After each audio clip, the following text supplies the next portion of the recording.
Pode Mais Saúde cresceu e ganhou edições especiais diretamente da segunda edição do Connect.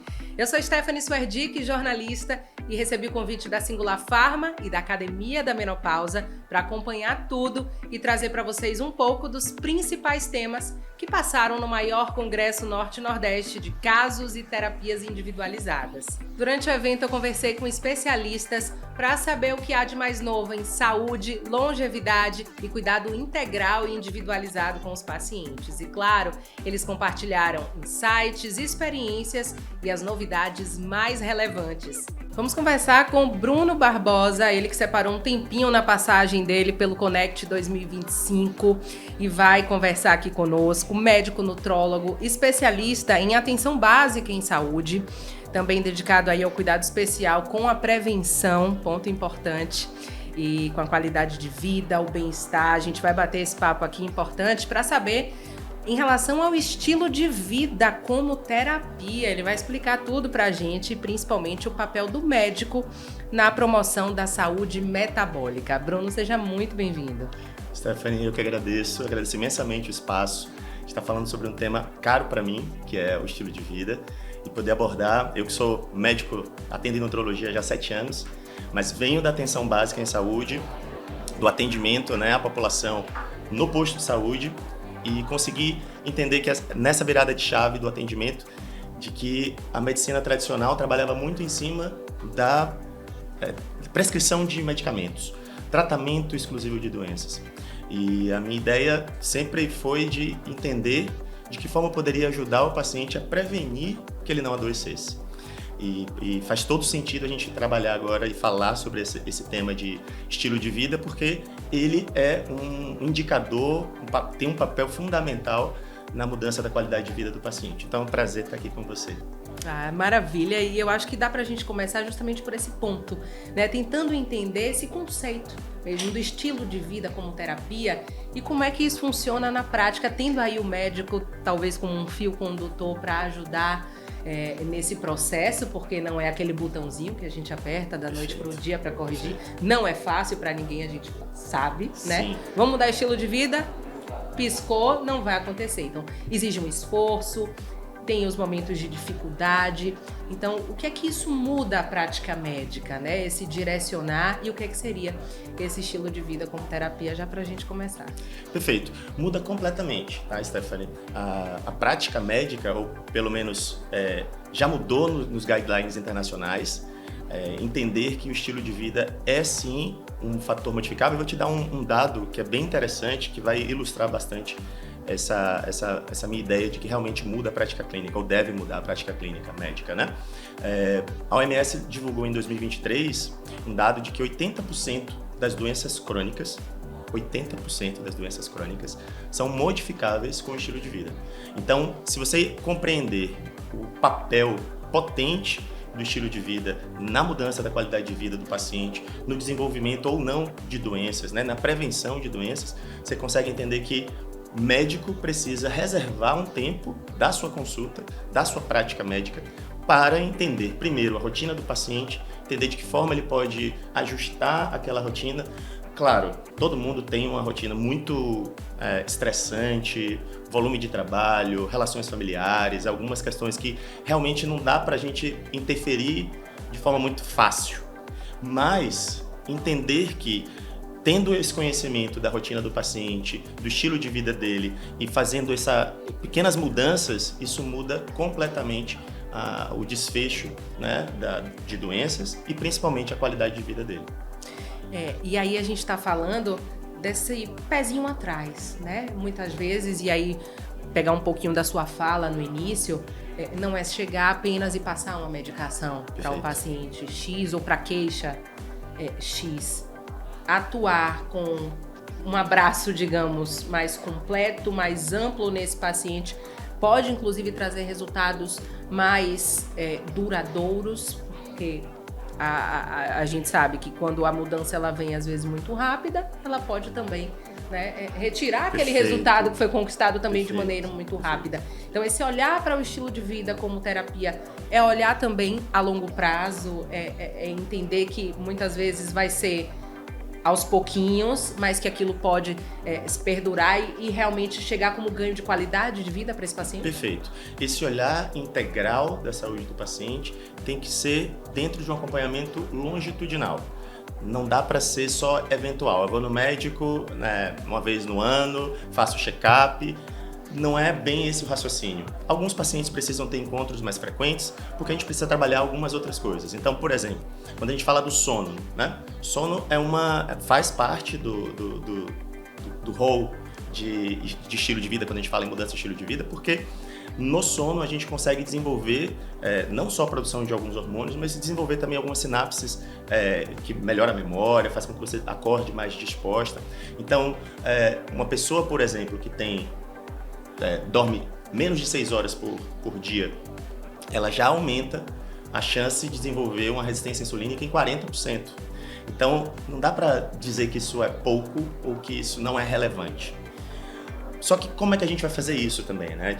Eu não vou simplesmente, como você falou, apertar um botão no paciente e dizer que ele vai ter que dormir mais de 6 horas, em torno de 8 horas por dia. Eu preciso entender de que forma eu consigo atuar e trazendo metas factíveis, né? Metas pontuais, às vezes tendo bastante paciência nesse sentido, e entender que esse acompanhamento longitudinal é quem garante resultados duradouros, como você bem mencionou.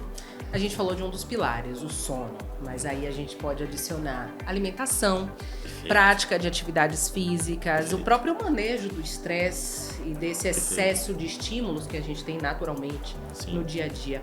Tudo isso, se cuidado, se olhado com atenção, como a gente falou, dentro desse grande guarda-chuva do estilo de vida como terapia, isso pode inclusive impactar, atuando de forma benéfica para o paciente no funcionamento do corpo dele, no próprio metabolismo. Como é que isso acontece aí na prática? Sem sombra de dúvidas. Na verdade, todos esses itens que você mencionou, eles regulam o metabolismo. Então, eles são o próprio, digamos assim, o próprio metabolismo em si. Então, se a gente falar em atividade física, por exemplo, que você tocou, a atividade física, e se a gente falar em treinos de musculação, por exemplo, treino de força muscular, a gente ajudando a construir músculos, o paciente consegue reduzir essa resistência insulínica, porque o músculo ele é um grande consumidor de glicose, né? Então, ele consegue retirar essa glicose do sangue de forma mais fácil.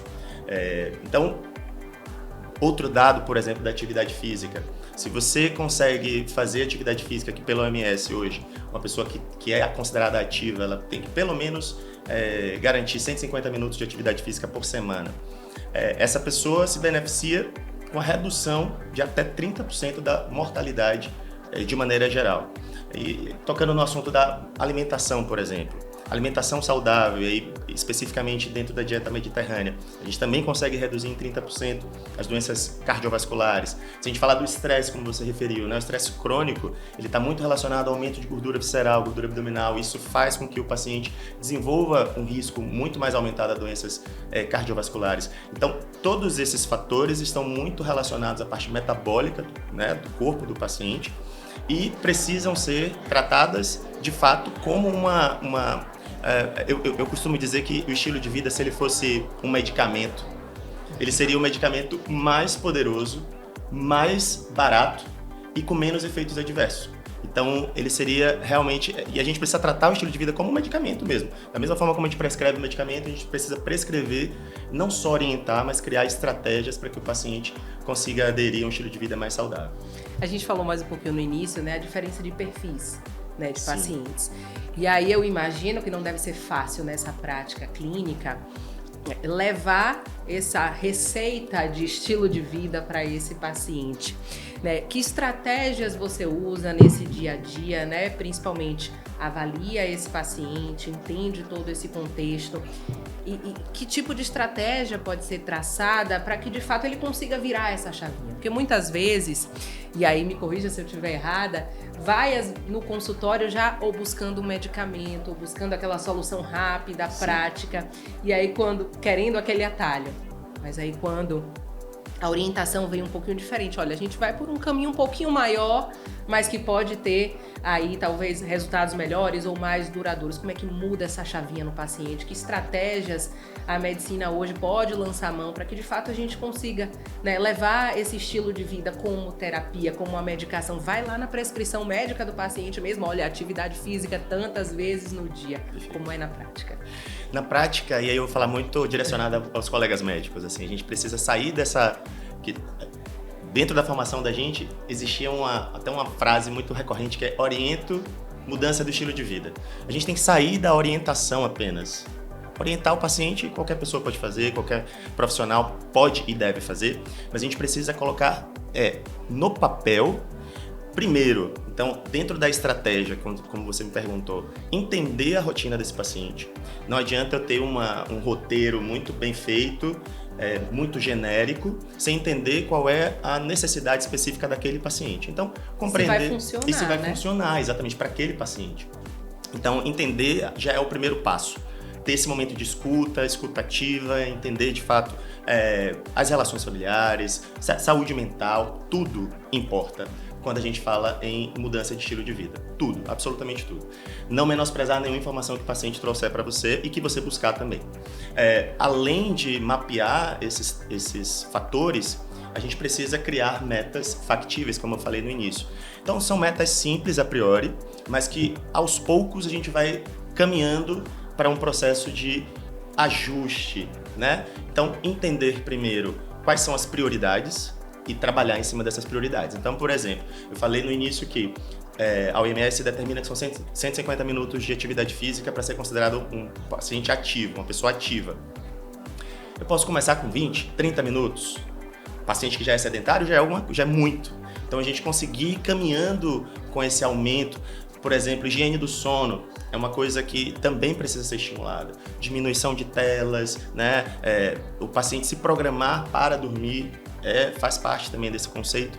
Então, são metas a priori mais simples ou mais fáceis de serem conduzidas e que a gente vai ajustando aos poucos para que se torne factível e não gere uma frustração, por exemplo, quando a gente diz, precisa ser dessa forma muito rígida, muito específica, gerando uma falha na condução, uma evasão mesmo de tratamento do paciente.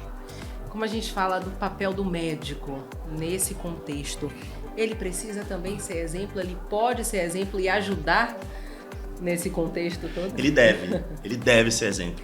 E porque muitos não são, a gente sabe. Então. Sim, infelizmente. Aí você vai lá e prescreve. sim. Faça o que eu digo, mas não faça o que eu faço, né? Basicamente... Ajuda também, você percebe que na prática ajuda ser também exemplo? Olha, eu te digo que eu ouço isso de paciente, tá? De paciente que diz assim, eu não vou procurar um médico que não tem um estilo de vida saudável para me ajudar numa coisa que nem ele sabe fazer.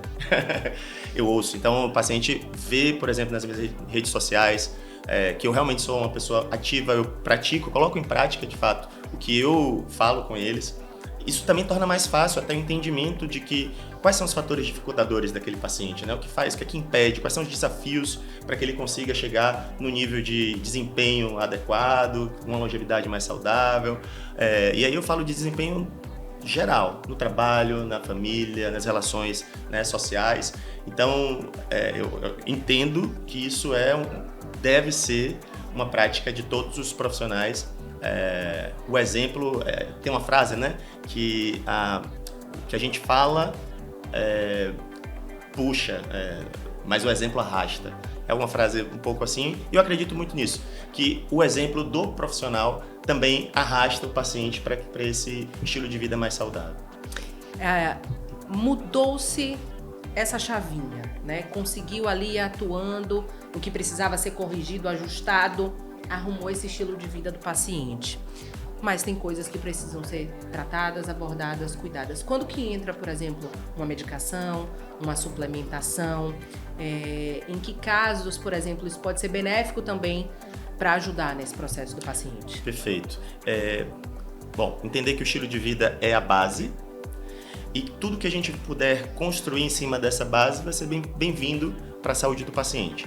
Então, entender caso a caso, cada paciente precisa de alguma coisa, mas de uma maneira geral, as suplementações são muito bem-vindas, porque por um motivo ou outro, o paciente por vezes não tem, dentro da alimentação, por exemplo, acesso a vitaminas, a uma quantidade, um aporte proteico necessário para que ele ganhe mais massa muscular, tenha uma composição corporal melhor, e a gente precisa lançar mão de suplementação vitamínica ou suplementação mesmo de proteína.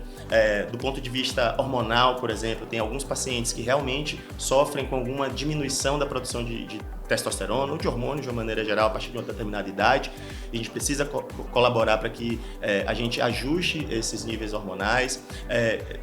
Medicamentos é algo que precisa ser muito avaliado, né? Porque não é porque virou moda usar alguma medicação ou outra que todo mundo tem que usar. Cada medicação tem uma indicação específica, não é oba-oba. O que serve para todo mundo. Não existe um medicamento que seja panaceia, que funcione para todo mundo. Então, precisa de um critério médico para entender para aquele paciente a medicação X, a medicação Y vai contribuir para aquele paciente. Porque não é só, por exemplo, se a gente for abordar o quesito da obesidade, né? Não é só a obesidade em si perder peso ou perder gordura. É entender, aquele paciente tem alguma comorbidade, tem alguma questão, por exemplo, com relação ao sono, tem uma apneia obstrutiva do sono, então aí já é uma medicação específica que a gente precisa prescrever. Se não, ele está mais sujeito a uma doença cardiovascular, já é uma outra medicação. É uma questão de osteoartrite ou problema articular, já é outra medicação. Então, para cada comorbidade associada à obesidade, a gente tem uma medicação específica que vai contribuir não só com o sucesso do tratamento da obesidade, mas com o sucesso do tratamento em si, que a gente sempre entende que o tratamento é do paciente, não da doença, né? Então, entender que a atenção integral é válida também até na escolha do medicamento. Até não, principalmente na escolha do medicamento.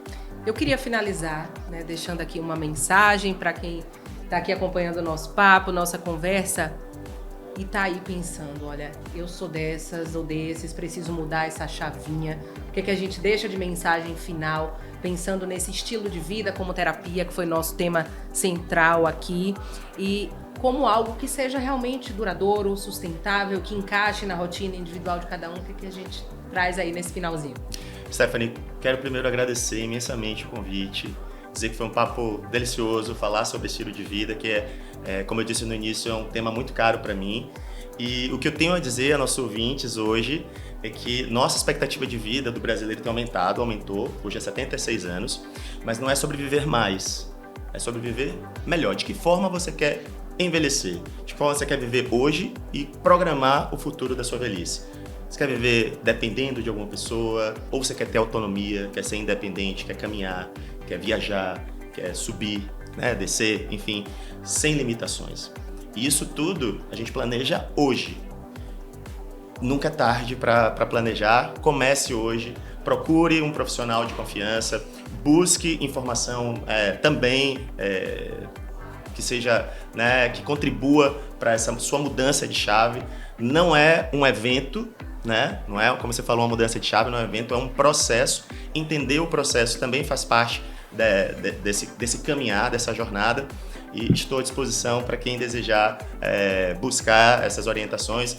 Me sigam nas redes sociais, busque informação relevante e, como eu disse, nunca é tarde, comece hoje, porque o futuro a gente faz agora. Isso aí. Bruno, muitíssimo obrigado. Olha, eu que agradeço por esse papo, por trazer aqui essas informações e esse olhar mesmo para essa base que a gente precisa fazer do cuidado com a saúde. Foi um prazer. Prazer meu. Obrigado. Eu que agradeço. É só acompanhar o canal da Singular Pharma no YouTube e também as redes sociais da Singular e do Connect, para conferir tudo que os especialistas conversaram comigo nesse espaço dedicado à ciência, conhecimento humano e inovação.